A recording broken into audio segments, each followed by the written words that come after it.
Hello and welcome to the For Parents Like You podcast. My name is Hilda-Joy O'Connor, and on this podcast, we will be talking about all things to do with parenting. Being a parent is one of the most important roles you can ever play in the life of another human being. Let's be honest, there is nothing more fulfilling than to see our children grow up in love, compassion, and empowerment. But the process of getting them to this stage can be very difficult. On this podcast, we will be discussing ways of how to equip parents like you and me to become more effective and purpose-driven. Thank you so much for joining me as we dive into today's episode. Welcome back. On this episode, we will be talking about how to talk with your children about race and racism. Conversations surrounding this topic can be quite sensitive for some, but I believe that it's important for us as parents to, conversate about this particular topic. I believe that it's not good enough for us just to sit down and keep our mouths closed and our eyes shut and pretend that nothing is really going on. Racism and discrimination is no longer just an historical fact that happened years ago, but it's something that is happening right outside our doorsteps, in front of our very own eyes. And it would be ignorant of us to turn a blind eye and not do something about it. The world was recently exposed to the racial injustice that happened in America, where a young black man, George Floyd, was brutally killed live on camera by a white police officer. For me, as a young black woman, I was so disturbed so heavily in my spirit, and I was angry, I was sad, I was very disappointed, and it made me want to have really serious conversations with my husband and with our children. And this is why I have brought my husband to share with me, ways of how we have been able to try to have this deep and serious conversations with our children, but in a level that they are able to understand. Thank you again, Manley O'Connor, and welcome back. Grateful to be here with you, my wife. You're welcome anytime, darling. How did you feel like when you saw this situation happening? For me, it's definitely not anything new. I just think that this is one of a number of injustices that has been expressed in terms of especially the black community. And so for me, if I'm honest, I wasn't surprised by it. It didn't shock me, especially as someone who has felt various injustices in terms of what I believe to be my race, through police incidents, etc.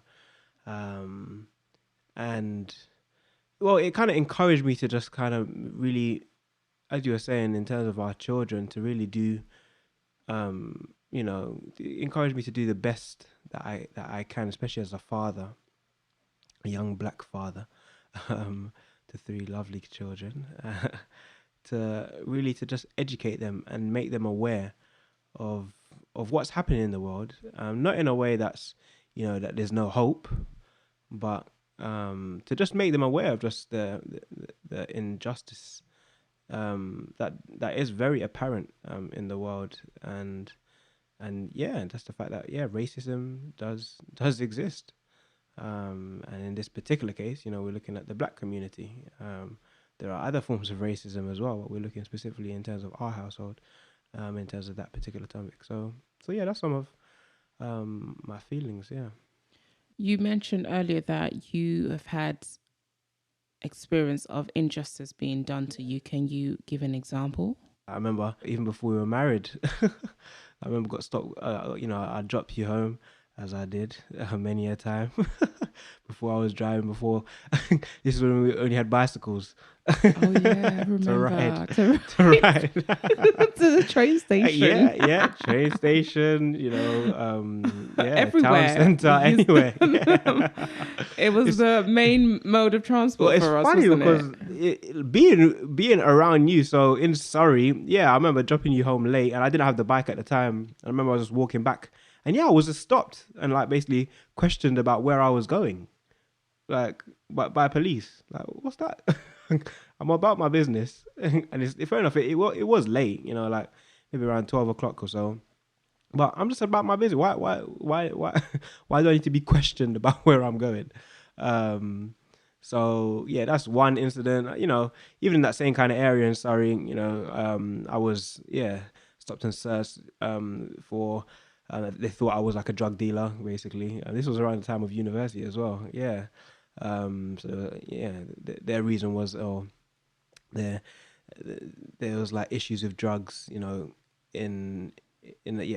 uh, a group of flats like further up from where we lived, and yeah, basically I probably Fit just this- fit the Oh profile wow. of and yeah, I was yeah searched and all these things. I think maybe like a dog might have even been used as well, possibly. Wow. Um, so yeah, there's that. I remember even going back to the bike thing. So, so when I was living in London and you were still living in Surrey, yeah, like we would link up and stuff like that. And then I'd take the train from Guildford to Waterloo, and then I'd ride my bike from Waterloo back to South London. What specifically like Lewisham area. And during one of those times, yeah, a police van was going one way, and it's funny. I was looking at them, you know, going into I was going in the opposite direction, and I could just tell. I was like, I'm gonna get stopped. And then lo and behold, the van spins around. Probably about 5 or 6 officers come around me. I essentially get, pushed off my bike. Wow. Yeah, it's straight into handcuffs. It actually really hurt as well. I remember because you Um, called me. yeah, and I was completely innocent as well. Same kind of thing. Yeah. Someone has supposedly stolen something, and I guess I fit the profile. Um, so yeah, and there's others, you know what I mean. So yeah, I've had various incidents in that regard. Yeah. What did you learn from those incidents? Well, I think it's important to be aware that for me as a black young male, I am, you know, there's a very high chance that those things are going to happen. Number one, and I think it requires one to just kind of be cool to an extent, especially when you're on your own as well, and like no, and especially all those incidents. Actually, no, the ones I said, one happened in the daytime, but all the other ones happened at night, and I had no one around me. You know what I mean?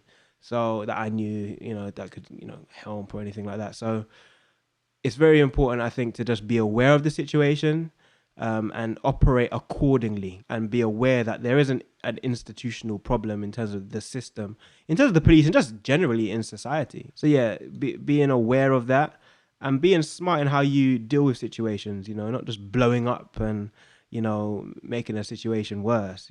Being calculated with one's responses, I think is important. Yeah, for me, when I saw the situation to do with George Floyd, I was angry. The reason why I was angry was because I had related as well to injustice being done to me, both racism as well as within my own color, within my own culture. And so that's why, I was very, very angry in my spirit, because these police officers, it clearly showed that they had misused their power and authority, and which was, for me, in my past experience, I've had situation where people of higher authority than me have misused their powers in an unfair way. And yeah, I don't think that is right. I remember working at a retail store, and we were holding a fashion show as a way to raise money for cancer awareness, and there wasn't a lot of people who came to apply to be models. So we were in lack of models. And me in my innocent and pure mind, I was like, okay, let me just help. And so I asked my manager, can I be part of the models? Because I just wanted to fill the gap that was missing, basically. And I was so surprised by her response. She was like, no, you can't. And I was like, but why? We don't have enough models. Yeah. And, you know, I'm slim. That's right. I've, you know, had experience in fashion shows. Yeah. And she was like, you can't do it because you're black. And I was so stunned to hear those words coming out from her mouth. And I was like, are we still going back to history, literally? Yeah. I had never thought that I would ever experience that for me personally. Yeah. How I reacted, I was in shock. And I told a few colleague members of mine, and they were basically urging me to take it to the human resources in order to get my manager fired. But a part of me had a lot of compassion towards her. I thought that maybe she's had a bad day, so that's why she responded like that. But someone who overtly comes out to tell you that you're black, you cannot partake in this activity. It makes you question that. Yeah, it's deeper than that, as you just said. So clearly she has some issues about black people. But as a result, I didn't take it to human resources. But I did speak to her towards the end, and I told her that what you did was totally wrong and unacceptable as a manager, as someone in authority over me. And she understood, and she did apologize and said, I'm so sorry, I'm tired, I've had a lot of stressful events happening to me. And so I was okay, I'll have compassion over you, but it doesn't mean that, I will continue to accept her behavior. So, towards the latter end, I ended up leaving because I wasn't so comfortable anymore working there and being in her environment, because I kind of lacked trust and safety being around someone who clearly has a problem against black people. I think if it was to happen to me again, I definitely would take it to human resources. Back then, I was quite ignorant of not knowing so much information and educating myself about this situation. Yeah. But if I know what I know now, then I would have probably, done something differently by taking it to the head office.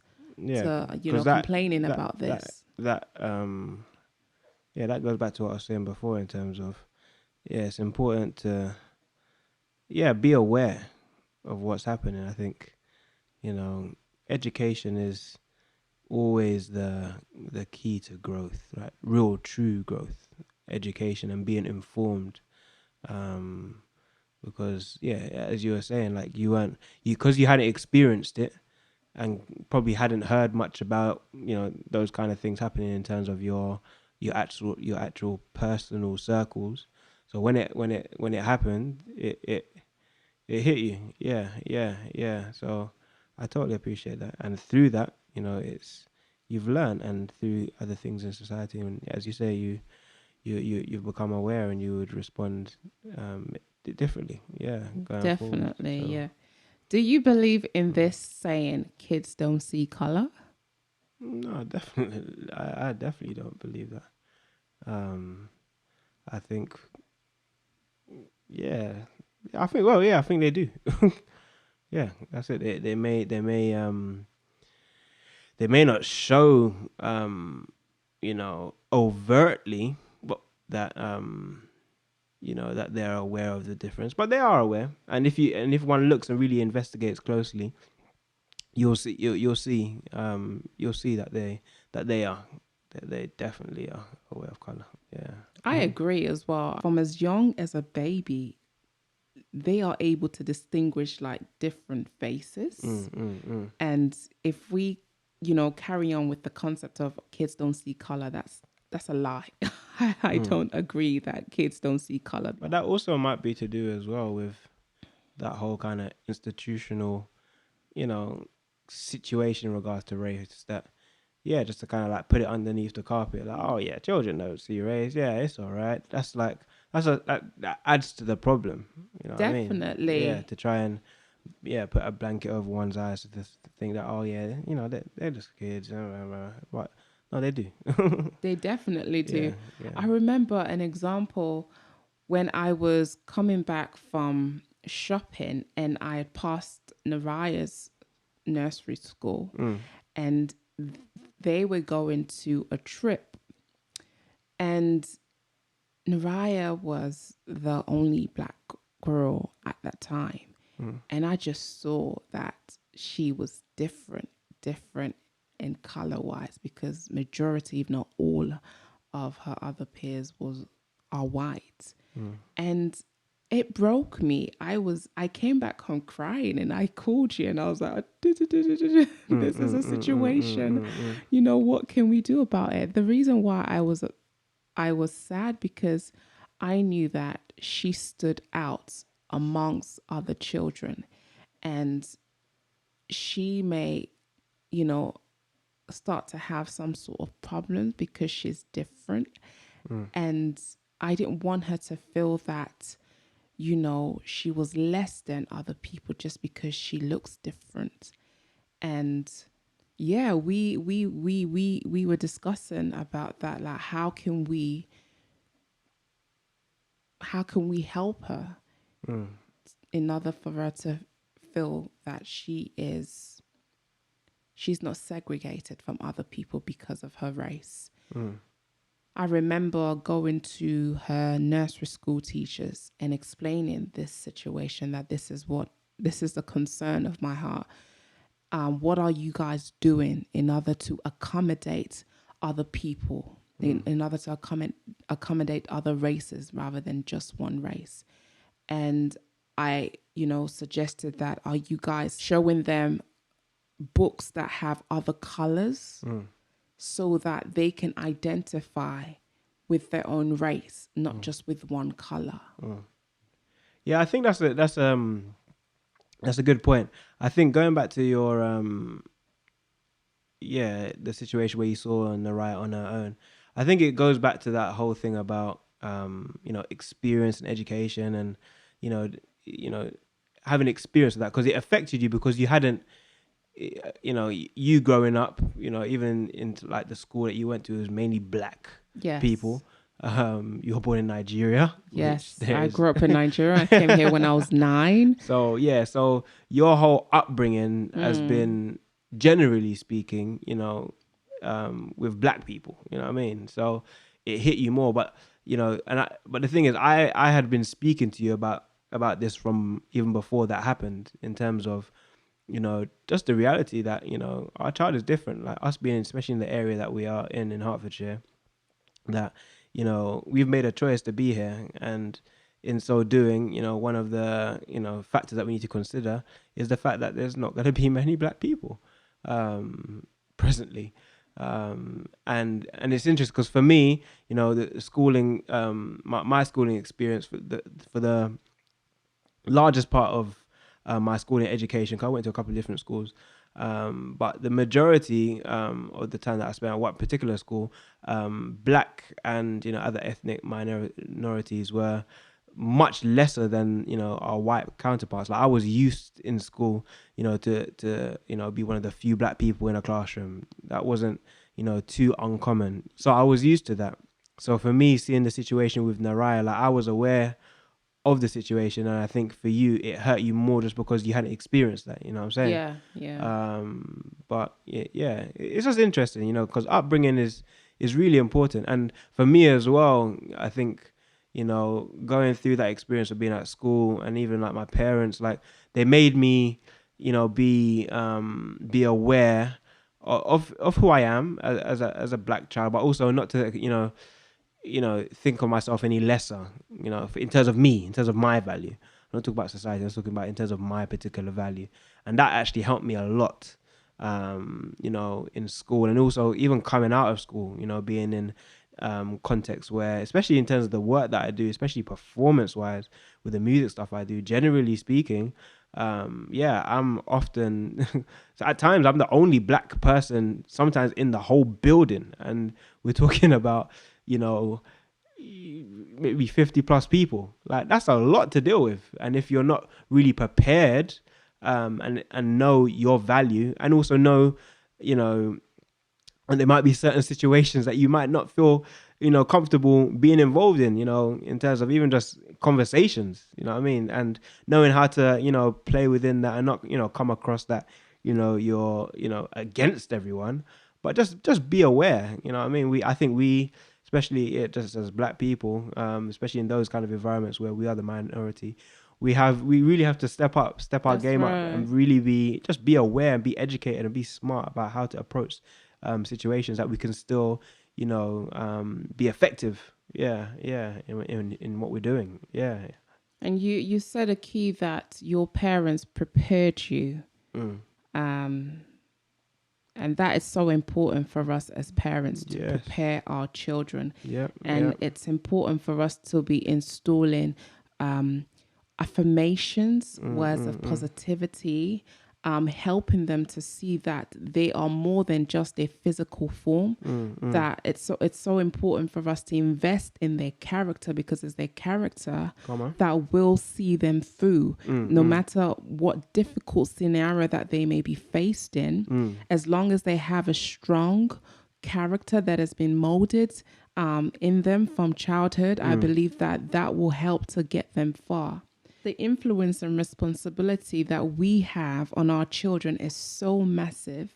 And that's why it's important for us to make them feel safe, make them feel seen, make them feel understood, and make them feel valued and capable to achieve anything. But in order for us to do this, we must create that space for honest and courageous conversations to be made about race. I remember, for example, Naraya came home and she was like, "Oh, mommy, I want to be like my friends." And I was like, "Why do you want to be like your friends?" And she's like, "Oh, they have long hair. Well, my hair is so different." And I was like, "Sweetheart, you are so special. You can do so much things with your hair that your friends may not be able to do. You can braid it in different hairstyle and it will still maintain for weeks. Some of these friends of yours, their braids will not even last for 2 days." And I had to intentionally, basically,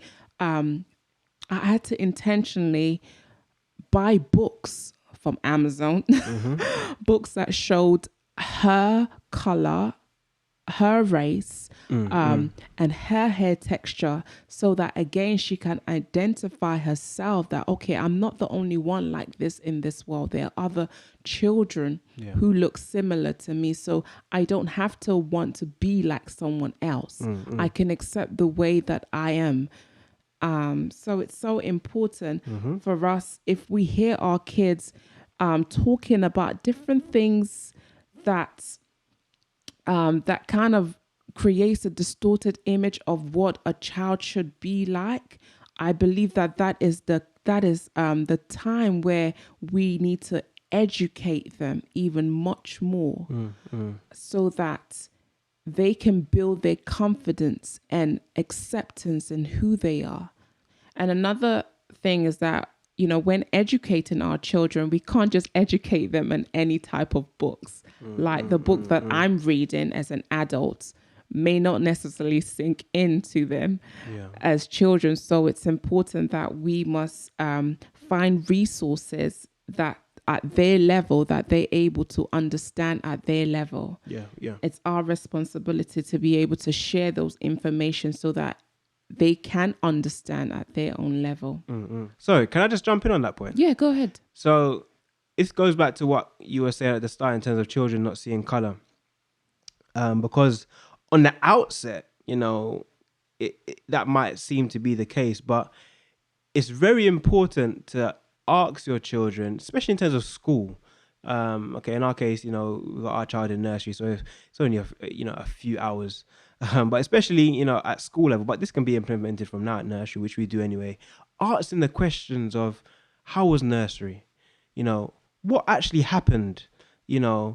Were you playing on your own? Why were you playing on your own? What happened with this person? What happened with that person? And this is not just to do with race, what I'm saying, but this is just generally, I think, it's very important that we as parents are very intentional to be involved in our children's lives, so that when problems do arise, that they might not even be aware of, we can see it, jump in and, educate and, support and, encourage and do what we need to do to make them aware of what's happening. But if you don't ask certain questions, about how their day was, for example, you're not going to get the right answers to really actually see what is happening. And I think it's just so important as parents in terms of this issue of, race and inequality, that we are very intentional to be present in our children's lives so that we can see certain things and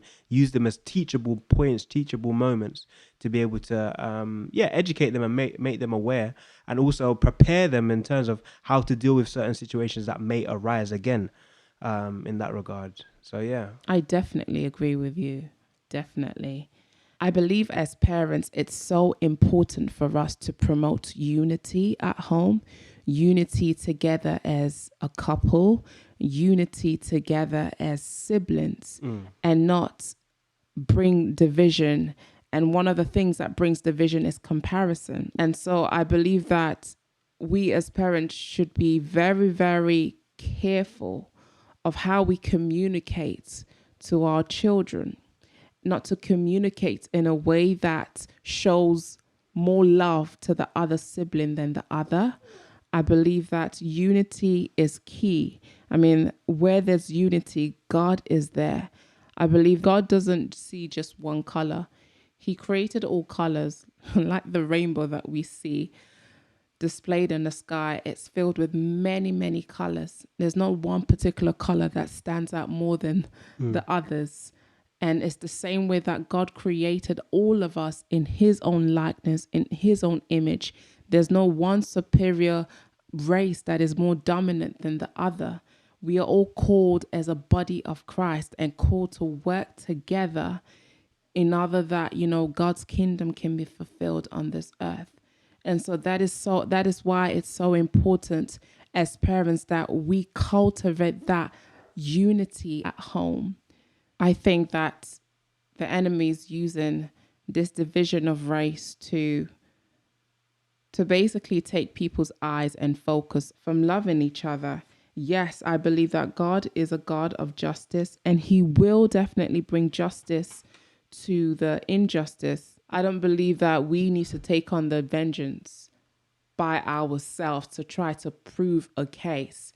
I do believe that, yes, we should fight for justice, but fight in a way that doesn't create more division, but rather in a way that helps to restore peace and unity and justice to be made. This is a time that I believe that we need to really press on to love each other so intentionally and so deeply. This is a time where we need to love each other as hard as we can, intentionally, because it is only love that is able to cover a multitude of sin. The Bible says that we should pray for those who persecute us, and that we should continue to encourage each other and bless each other by doing good to one another. And the God who sees what we do in secret will definitely reward us. I'm going to end up with some scriptures that I got from the Bible that will help us to remain in love and to teach our children the values of love.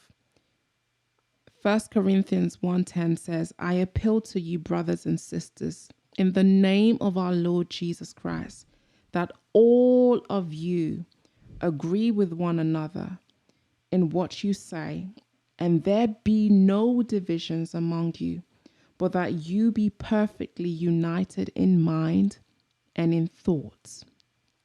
2 Corinthians 13 verse 11 says, finally, brothers and sisters, rejoice, strive for full restoration, and encourage one another. Be of one mind, live in peace, and the God of love and peace will be with you. Galatians 3:28 says, there is neither Jew nor Gentile, neither slave nor free, nor is there male or female, for you are all one in Christ Jesus. And to mutual edification, Colossians 3:13-14 says, bear with one another and forgive one another. If any of you has a grievance against someone, forgive as the Lord has forgiven you. And over all these virtues, put on love, which binds them all together in perfect unity.